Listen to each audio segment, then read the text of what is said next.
அன்பை நீங்க என்ன செய்ய முடியாதுன்னு சொன்னா, சுலபமாலாம் நீங்க என்ன செய்ய முடியாது, நீங்க நினைக்காதீங்க. அது எப்படிப்பட்டதான் சொல்லுகிறான், அந்த அன்பு அதன் தழல் அக்கினி தழல் என்று சொல்லுகிறான்.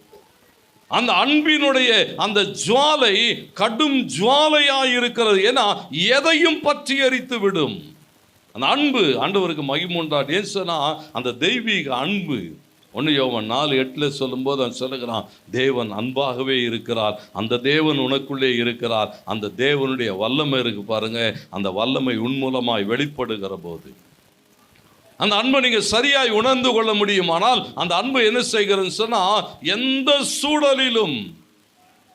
சூழலிலும் கர்த்தருக்கு மகிமை உண்டாகட்டும். பாருங்க, அது சொல்லுகிறான், அக்கினி ஜுவாலை போல, அக்கினி ஜுவாலையின் கடும் தழல் போல என்ன செய்கிறதா அந்த அன்பு இடைப்படும்னு சொல்லுகிறான்.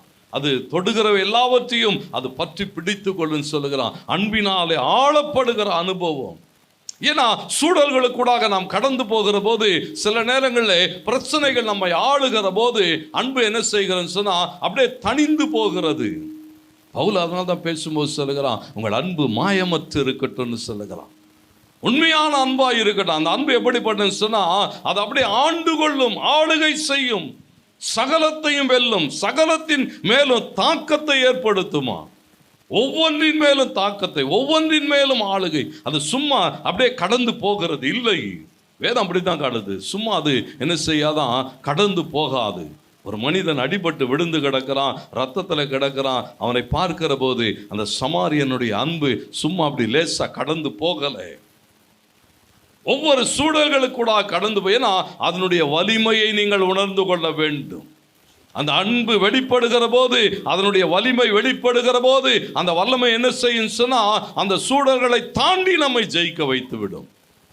பாருங்க, ஒரு சின்ன பையன், அவன் மேல ஒரு கம்ப்ளைண்ட், அவனை கொண்டு வந்து நீதிமன்றத்தில் நிறுத்துகிறார்கள்.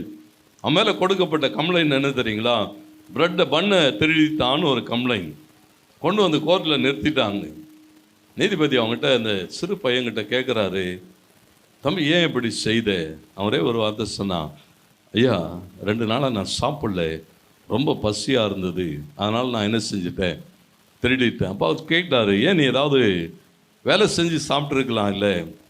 அப்போ அந்த பையன் மறுபடியும் சொல்லுகிறான், இல்லை நான் ஒரு வேலை செய்து கொண்டு இருந்தேன், எனக்கு கார் கழுவுற வேலை தான் தெரியும், கழுவி கொண்டு இருப்பேன், திடீர்னு அந்த கம்பெனியை மூடிட்டாங்க, வீட்டில் யாரும் உனக்கு இல்லையா சொன்னால், ஒரு வயதான அம்மா இருக்கிறாங்க, நான் கொண்டு போய் கொடுத்தா தான் உங்களுக்கு சாப்பாடு, நேற்றையெல்லாம் கிடைத்ததை ஏதோ கொடுத்தேன், என்னால் முடியல, பலரிடத்தில் இன்னைக்கு காலையிலேருந்து கிட்டத்தட்ட ஒரு 30-40 பேர்கிட்ட வேலை கேட்டுட்டேன், யாரும் எனக்கு வேலை கொடுக்கல, கடைசியில் பசி பொறுக்க முடியாமல் நான் இதை திருடித்தேன்னு சொன்னான்.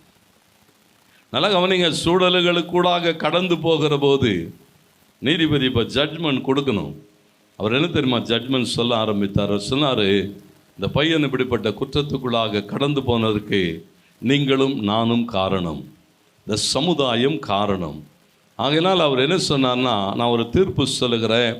முதல் காரியமாய் இங்கே இருக்கிற எல்லாரும் என்ன செய்யணும்னு அவர் சொன்னார், என் பாக்கெட்லேருந்து நான் $10 எடுத்து இந்த பையனுக்கு என்னுடைய சார்பான என்னுடைய ஃபைன் நான் கட்டுறேன். அதே போல் இங்கே இருக்கிற எல்லாரும் $10 கட்டாமல் ஒரு ஆளும் இந்த நீதிமன்றத்தை விட்டு வெளியேற முடியாதுன்னு சொன்னார். 2வது சொன்னார், இவனை கைது பண்ணி இது நிமித்தம் கோர்ட்டுக்கு கொண்டு வந்த அந்த காவல்துறைக்கு ஒரு $1000 அபராதம் விதிக்கிறேன், அதை அவங்க கட்டணும்னு சொன்னார்.